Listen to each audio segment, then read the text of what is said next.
Assalamualaikum warahmatullahi wabarakatuh. Selamat malam para pemirsa Bagak TV dimanapun Anda berada. Pada malam hari ini, tepatnya di hari Senin tanggal 20 Juli 2020, saya Heni Wardani berada di peresmian acara pembukaan kafe dan resto Omah Kare yang tepatnya di Jalan Raya Kebonsari, dekat dengan kantor Samsat. Bersama dengan saya, bincang-bincang sebentar, kita akan berkenalan dengan pengusaha muda milenial dengan Mas Dito. Selamat malam Mas Dito. Selamat malam Mbak. Apa kabar? Alhamdulillah sehat. Amin. Hari ini kelihatannya segar ya, masih muda, pengusaha muda yang sukses. Nah, tadi kita sudah mengikuti acara demi acara bersama dengan Bapak Bupati, Bapak Dr. Andes HM Sanusi yang tepatnya hadir meresmikan acara Omah Kare Cafe dan Resto ini. Nah, tadi saya lihat sudah merasakan ciri khas makanan Anda. Nah, kira-kira produk kuliner ini andalannya apa? Monggo. Kalau di Omah Kare ini makanan andalannya adalah karinya, kari ayam. Kare ayam itu terdiri 3. Kare Rama, Rahwana, dan Sinta. Oke, saya akan jelaskan. Kalau Sinta itu kare yang nasi sama sayurnya aja. Kalau Rama itu nasi, sayur sama ayam. Kalau Rahwana itu nasi, ayam sama plus kopi bujangga. Siap.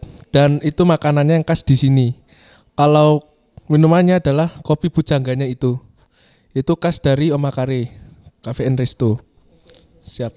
Dan kita juga ada menu baru hari ini kebetulan, itu adalah ayam geprek dan ayam rica-rica. Siap. Itu menu baru dari Omah Kare. Jadi menu andalannya itu ya. Nah, untuk segmen para pengunjung itu lebih banyak ke generasi milenial karena pengusahanya kan masih milenial, masih muda.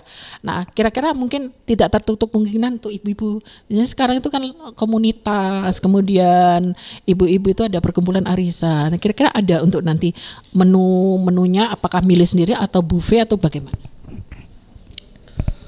Untuk masalah menu kayak komunitas dan lain-lain, itu insya Allah ada paketnya. Itu paket Rahwana namanya. Siap. Untuk 24.000 itu sudah plus kopinya. Itu juga bisa untuk komunitas. Misalnya pesan paket juga bisa Mbak. Seperti itu. Paketan bisa. Kalau saya dari Sinta dulu ya. Kalau Sinta itu sekitar 9.500. Siap. Itu sudah nasi sama sayur plus kare. Siap. Untuk Rama itu ayam terus sama nasi sama sayurnya juga kare. Itu harganya sekitaran 15.000. Beda-beda Mbak, betul. Lebih mahal. Kalau Rahwana sendiri itu sudah plus kopi. Kopi, sayur, nasi sama kare. Itu harganya sekitar 20.000. Siap. Itu untuk paket 1. Siap sama kopi bujangganya itu yang Rahwana. Ya sudah paket. Jadi kalau komunitas itu ngambilnya yang Rahwana. 1 paket. Siap. Tanpa minum Mbak, betul. Lebih murah. Siap. Seperti itu. Siap. Untuk teman-teman bisa mencobanya di Omah Kare Cafe Resto di Jalan S Supriyadi Sukun, Kota Malang. Siap. Ya kayaknya tadi ya. Oke. Melihat tadi menggunakan satu nama, Rama, Sinta, dan Rahwana, ini dunia pewayangan. Nah, kira-kira ada makna nggak di dalam nama-nama dunia pewayangan tersebut dengan ciri khas makanan Anda? Monggo.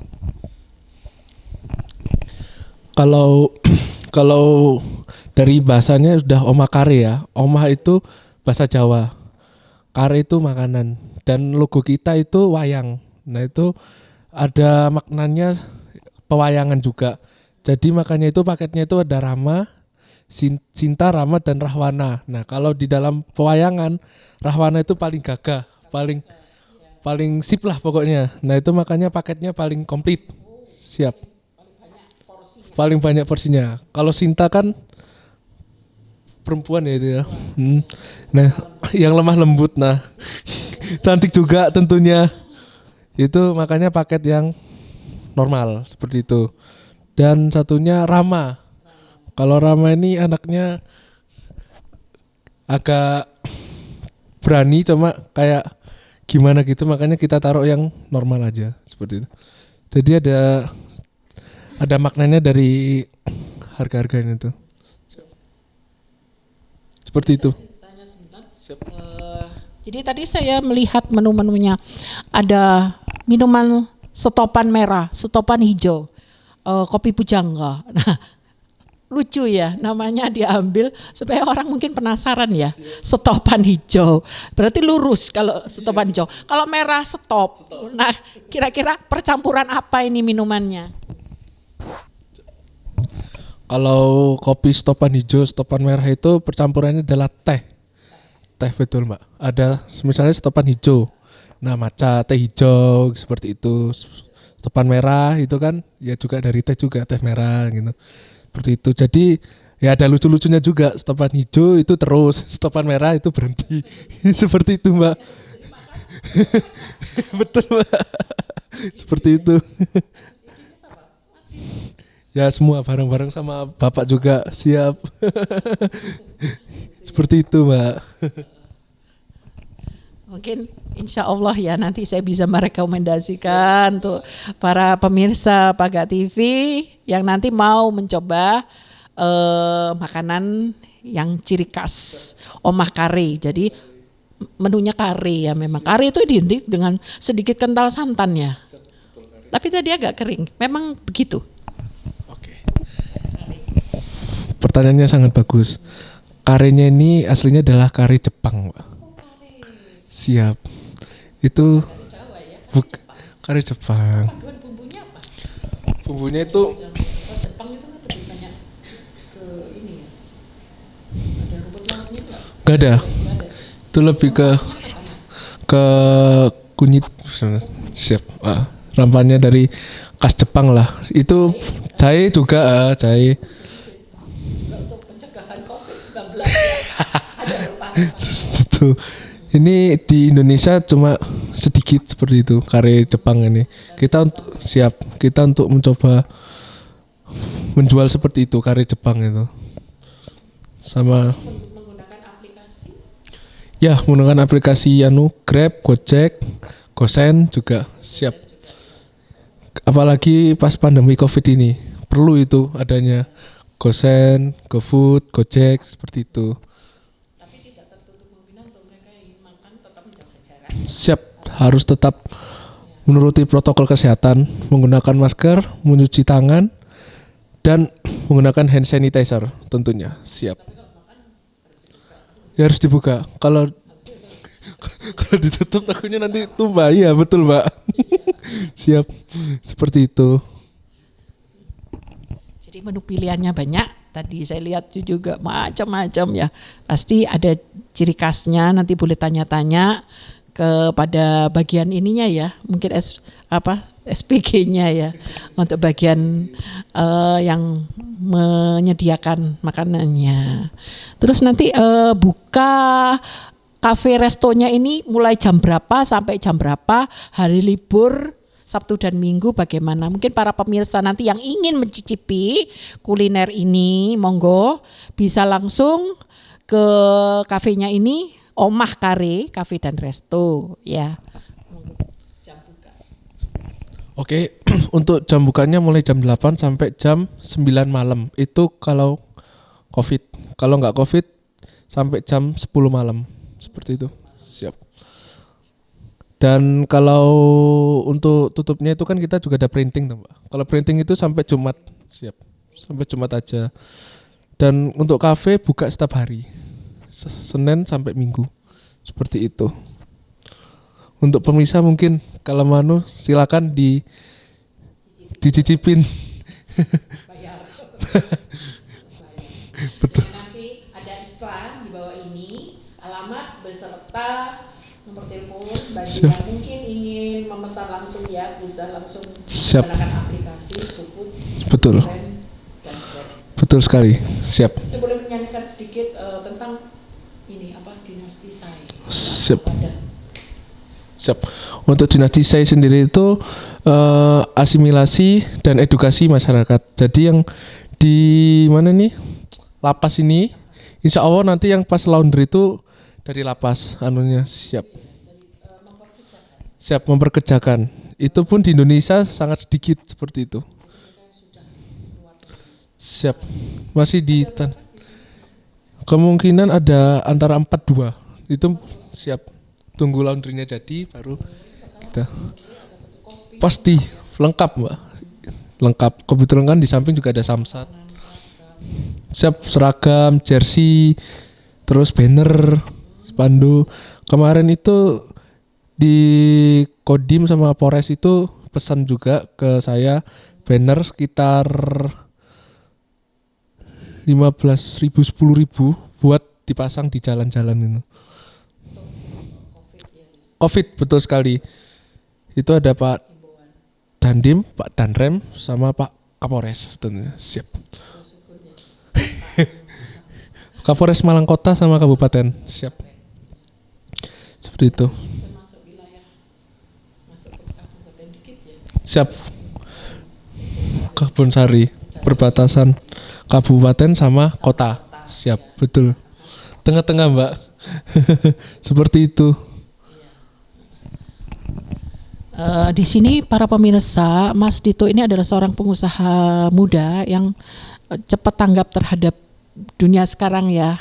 Dunia milenial tuh harus langsung buka lapangan pekerjaan. Tentunya mereka yang dalam posisi pandemi COVID-19 ini banyak sekali yang sudah tidak lagi bekerja. Insya Allah Anda masih bisa membuka peluang untuk para pekerja. Kemudian tadi program Dinasti Sai adalah satu wadah di mana untuk program asimilasi dan edukasi para wanita yang sudah bebas dari lembaga pemasyarakatan wanita itu diperkerjakan di sini. Sungguh luar biasa Mas Dito memperkerjakan mereka, bahwa mereka itu tidak dikucilkan ya, dalam arti di sini mereka sudah bisa diterima di masyarakat pada umumnya. Sama pada dasarnya semua pasti ada masa lalu di masa lalu. Nah sekarang yang harus dijalani adalah masa sekarang.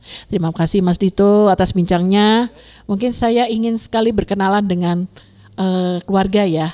Salah satunya ayahanda Pak Yusron. Selamat malam Pak Yusron. Selamat malam. Pak Yusron, di sini saya bangga sekali terhadap putra Anda, Mas Dito ya, sebagai seorang ayah atau orang tua, bagaimana cara Bapak memberikan suatu motivasi atau support kepada Mas Dito ini? Terima kasih sudah diberi kesempatan. Saya sebagai orang tua ini mendidik anak supaya mandiri, nantinya tidak merepotkan orang tua, dan intinya dia bisa membantu sesama. Dan motivasi saya adalah kamu harus pensiun bekerja pada saat umur 45 kamu sudah pensiun, nikmati hasil kerja, tinggal anak kamu nantinya yang akan merus pekerjaan itu. Nah seperti ya maaf yang saya lakukan saat ini, saya sudah tidak bekerja, sudah anak saya semua yang ngurusin. Ya saya mungkin hanya kegiatan olahraga aja gitu. Saya murni wira swasta, siap. Itu Bu, artinya intinya harus bakti sama orang tua, harus saling suka membantu sesama, enggak boleh sombong, harus rendah hati. Itu intinya supaya bisa jadi orang sukses kan begitu. Harus jujur, intinya itu nomor satu ya, itu Mbak.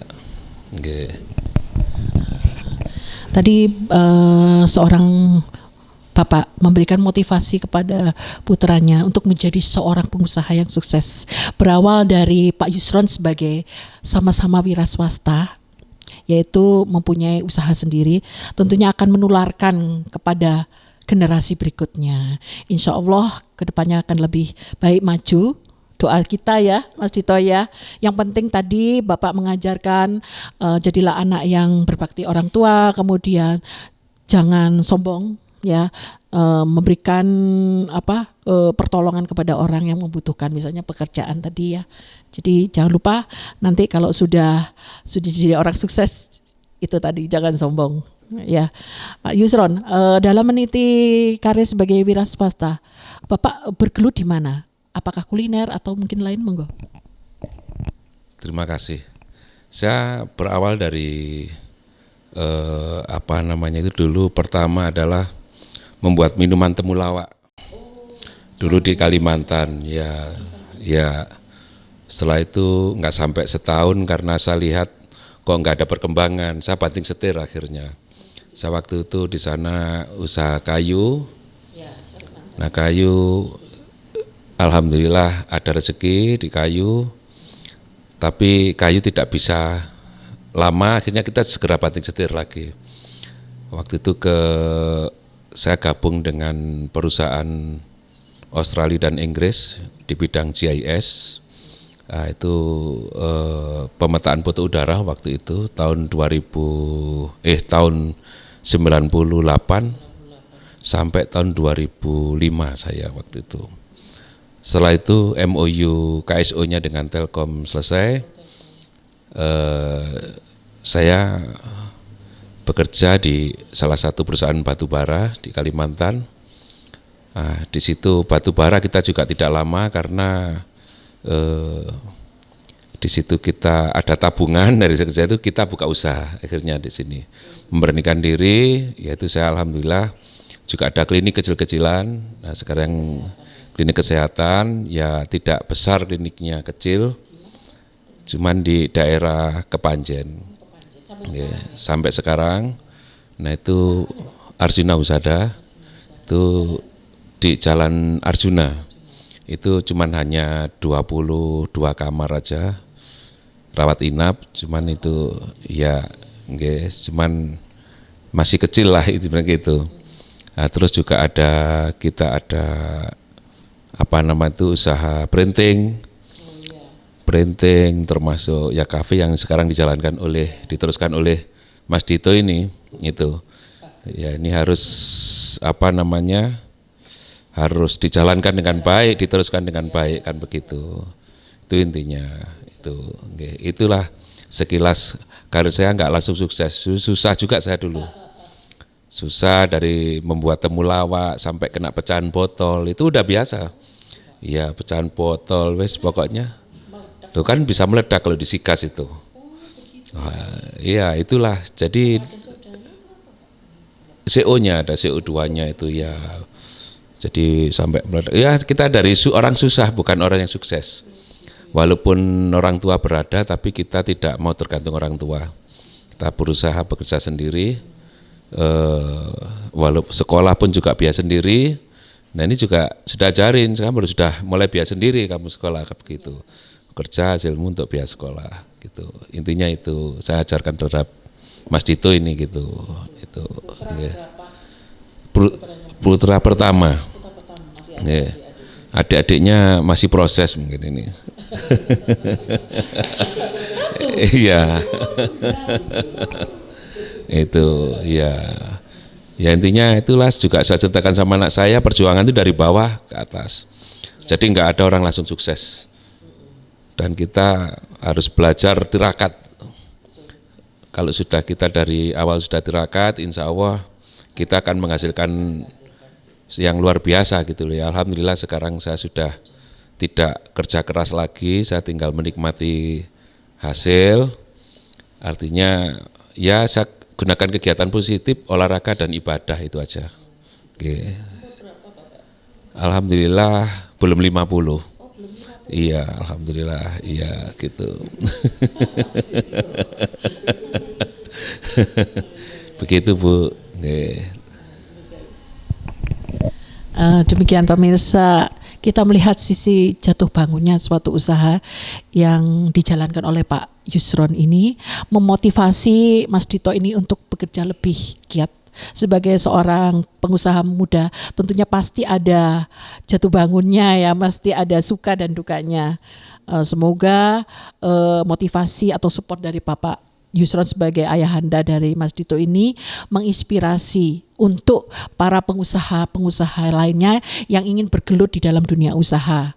Jangan lupa orang tua sangat berperan penting. Doa mengiringi ibadah, jangan lupa ya. Tadi pesan Pak Yusron bahwa untuk meniti karir itu jangan sombong kalau sudah jadi besar ya Pak ya. Tadi sudah melihat cerita Bapak sungguh luar biasa, dari usaha kayu, dari usaha jamu itu prosesnya kan rumit ya Pak ya. Kita cari ininya apa itu rempah-rempahnya, ada campuran ya Pak ya. Kemudian memasarkannya ya Pak ya. Mungkin memasarkannya dari mulut ke mulut atau bagaimana? Belum ada seperti online sekarang ya Pak zaman dulu. Jalan sendiri ya, jatuh bangunnya. Kemudian saya lihat tadi Bapak di dunia usaha kayu itu Kalimantan memang terkenal kayu. Kemudian jatuh bangun lagi ya Pak di dunia lain, batu bara juga waktu kemarin sempat jatuh ya Pak ya. Sampai sekarang Bapak menjadi seorang motivator. Saya bangga sekali loh Pak ini Pak. Nah ini menginspirasi untuk yang lainnya. Kedepannya harapan sebagai ayahanda ya Mas Dito, jangan lupa petuah dari ayah ini tetap harus dijaga. Kalau ibu bergelut apa Pak? Usaha juga? Alhamdulillah kalau ibu itu jadi ibu rumah tangga yang baik. Kerjanya mendoakan suaminya sama anaknya supaya ya supaya lancar semuanya gitu. Itu. Ini masih 19 ini Dito ini. Iya. 19 ya. Nggih. Kuliah semester 2 mau 3 ya gitu ya. Ya. Di Unmer ya. Hukum ya. Kebetulan juga ketua pengusaha mahasiswa di Malang ya. Nggih katanya. Senat mahasiswa. Bukan. Ketua organisasi pengusaha organisasi. Iya, iya. Nggih, bagus, nggih. Nggih, Mbak. Terima kasih Pak Yusron. Salam juga untuk Ibu ya. Pada malam hari ini kami juga selaku saya dari Pagak TV dan tim mengucapkan terima kasih atas undangannya bisa meliput Mas Dito. Kedepannya nanti insya Allah resto ini harus besar. Apalagi kalau bisa buka cabang ya Pak ya. Harapannya Pak Yusron begitu ya. Nah, jangan lupa juga nanti juga memberikan mungkin ya kepada orang-orang yang tak mampu atau mungkin fakir miskin ataupun anak-anak yatim. Karena kita sebagai umat muslim jangan lupa itu. Demikian para pemirsa Pagak TV Malang, dimanapun Anda berada, bincang-bincang saya dengan Mas Dito selaku owner dari Omah Kare Cafe dan Resto yang baru hari ini membuka atau launching dengan dihadiri oleh Bapak Bupati Malang, Bapak Dr. Andes HM Sanusi, beserta motivasi loh ini Pak, motivator ya, Bapak Yusron sebagai ayahanda dari Mas Dito. Demikian liputan Pagak TV malam hari ini. Terima kasih. Wassalamualaikum warahmatullahi wabarakatuh.